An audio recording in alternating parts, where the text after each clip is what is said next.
Brown and black people coming together is impossible. It is impossible unless brown people, Mexican people collectively come together and confront the anti-blackness that is inherently part of our post-colonial culture. It's what I said in one of my previous videos. And the comment section is flooded with Mexicans, with Latinos talking about, oh, it's not impossible, Ricardo, you're just being negative. So I'm going to repeat it again, nice and slow, like a lowrider. Brown and black people coming together is impossible unless brown people collectively confront the anti-blackness that is part of our post-colonial culture. Do you know what that means? It means that how can a people that have anti-blackness in their culture come together with a people that are black? It is impossible for a collective of people to come together with another people, more so when these people, meaning us, have anti-blackness in our post-colonial culture. An example.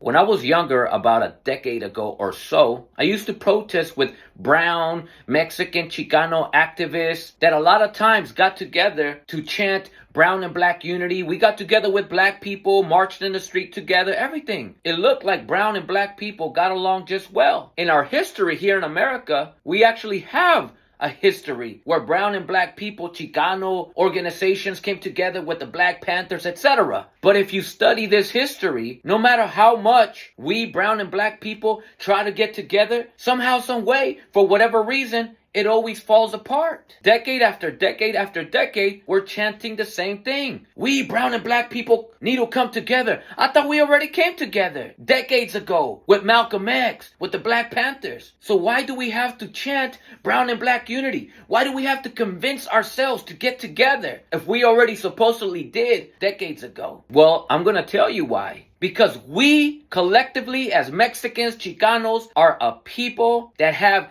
anti-blackness in our post-colonial culture. And if you're going to say, what does that even mean? Good. I'm glad you're finally asking questions instead of not understanding what that means, but still giving an input in the comment section. What it means is that we, as a collective of brown people, Mexicans, Chicanos, indigenous people of Mexico, we are a people that were colonized by Spaniards. And the Spaniards implemented the caste system. They implemented anti-blackness in our culture. That's why it's important to call it our post-colonial culture, because it has been our culture ever since colonized by Spaniards. Some of us as individuals, whether we are aware of it or not, there is anti-blackness in our collective views. And I'll give you an example. Since I used to go protest with brown people, with Chicanos, with Mexicans, and we got together with black people in the streets talking about brown and black unity. But then when the marching was over, when black people went that way and we went this way, we would get together, just us brown people, just us Mexicans, Chicanos. And now that black people are not around, we're now speaking about our frustrations, our personal frustrations, such as, man, my daughter tried to bring a boyfriend the other day and he was a black guy. Man, you ain't gonna bring no black guy in the house.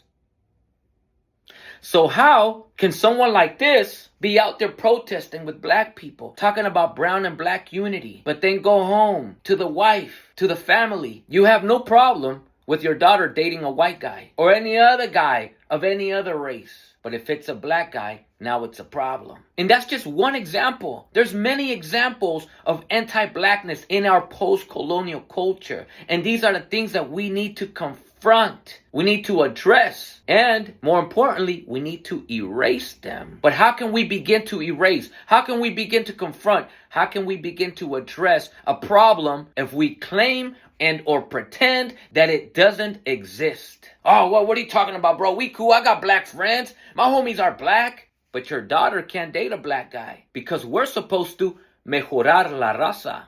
Remember?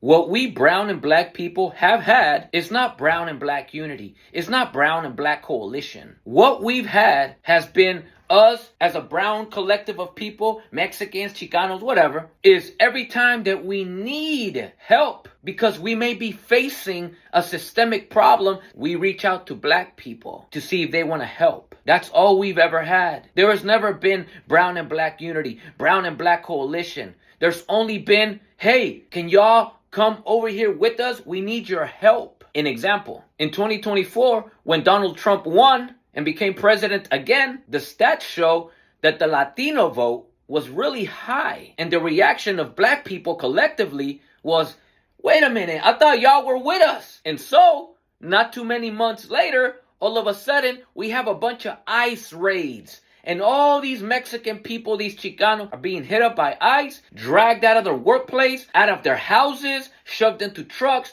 and being shipped and deported out of here. And many times, they're not even undocumented. They just look illegal. But that's a conversation for another day. Let me stick to the script. When we, as a collective, started protesting against ICE raids, what did black people say? We're going to sit this one out. And what did we collectively say as a response to black people sitting this out? We said, oh, that's messed up. We supported you with Black Lives Matter. You see? What we are doing is telling black people, hey, we helped you guys out when you were facing something. Don't you think you guys need to help us out too, now that we need you? And of course, black people collectively responded, we were there when it was time to vote. You were not even there for yourselves. But that's not even the argument. My argument is the collective reaction of my people. Y'all black people are supposed to help us. We were there for you and such and this and that. You see? We never had brown and black coalition. All we've ever had is whenever we need help, we'll hit you guys up. That's all we ever had. And the reason why is because how can this collective of people ever come with that collective of people when this collective of people have anti-blackness in their post-colonial culture? So I'm going to say what I said on that last video again. It is impossible for brown and black people to come together until, let's highlight the word until this collective of people confront the anti-blackness in their collective post-colonial culture. The amount of anti-blackness in our post-colonial culture is madness. And the reason why a lot of us either are in denial about it or claim it doesn't exist is because anti-blackness is so normalized that a lot of times we don't even know that we're being anti-black. For example, I was hanging out with a group of Chicanos as we were protesting, ironically, with black people chanting brown and black unity. And when the protesting was over, we went to one of our Chicanas friends' house because her mom was going to serve us some food after we had to spend a couple of hours out there in the streets running around. So when we got there, we're all hanging out, everything. How was the protesting, guys? Blah, blah, blah, blah, blah. As we were there eating, all of a sudden, our friend was having a conversation with her mom. And in this conversation, one of the aunties was also there. And they were gossiping about how somebody in this family's niece was married to a black dude. And in Spanish, the auntie said, ay, mija, esa pobre muchacha se casó con un pinche negro tan prieto, bien prieto. And I literally looked around to see if anybody would react. Nobody. Why? Because it's normalized. It's very normal to express ourselves this way and to feel about black people this way. We don't even think it's anti-black because it's so normal to be this way. Oh, Ricardo, but I don't think this way. I married a black woman. I married a black man. Good for you. But what does that have to do with us as a collective of people that claim we want to come together with black people, but yet collectively, never mind you, collectively, we have anti-blackness in our post-colonial culture. And when one of us brings it up, we either deny that it exists or we don't see a problem with it. It's normalized. Meaning that it's okay for us as a collective of people that if our daughters marry a white guy, that's perfectly fine. In fact, we encourage it because we want you to have a better life. And what way better than to get with a white person? Duh. I'm not racist, but you better not bring home a black guy though. I have nothing against those people, but I mean, I don't want no little black kids running around here with their little pelo malo. Anyway, I'll be back, y'all. I'm gonna go protest with my black brothers and sisters because we need to bring us together. We can't come together, and we cannot call it brown and black coalition if we only reach out to black people when we need to use them to vote in our favor so they could come protest with us because this system is discriminating against us. That is not coalition. That's exploiting a people, especially when we are practicing anti-black views in our household. And that is why you never see me in my videos or anything like that talking about brown and black unity, brown and black coalition, because I'm not somebody that's in denial about the problems in our post-colonial culture. Not only do we have anti-blackness in our post-colonial culture, we have anti-indigeneity in our post-colonial culture. So how can a people come together with another people if we ourselves suffer from internalized racism, internalized colorism, consciously or subconsciously practicing mejorando la raza? We need to confront the anti-blackness in our collective post-colonial macro culture. We have to. Otherwise, there will never be no brown and black coalition. It is impossible because the result wouldn't be coalition, wouldn't be unity. The result would be, hey, we'll hit you guys up when it's time to vote so you guys could come help us vote for our best interest. But for the meantime, black brothers and sisters, don't come around our daughters, please.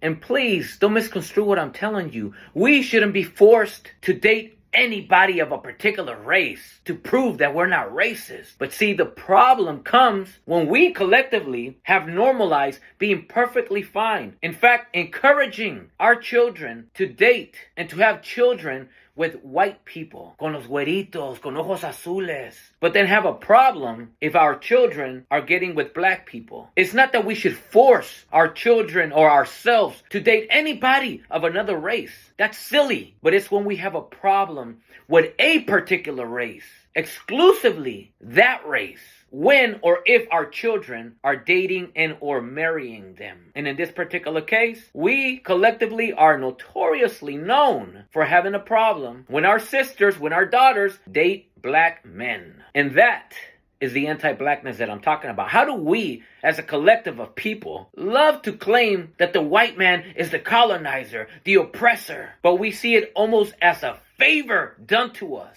if a white man, white woman is marrying one of us, having children with one of us, hoping that our kids come out whiter looking. And meanwhile, this has been normalized in our culture. We are the same people that turn around and tell black people that they are our brothers and sisters. But yet, we have a problem with our sisters, with our daughters dating them, having children with them. And why do we have a problem with it? Because whether we are aware of it or not, the concept of mejorar la raza, it's there. And it's been normalized to practice it. So it doesn't matter how many black friends you have. If you protest and talking about brown and black coalition, getting together with a bunch of black people, but yet we collectively exercise and practice mejorando la raza. How can we claim that the white man is the colonizer, the oppressor, when part of mejorando la raza is yearning and desiring proximity to whiteness and rejecting and or repelling blackness? There is no brown and black coalition unless we collectively confront the anti-blackness in our post-colonial culture.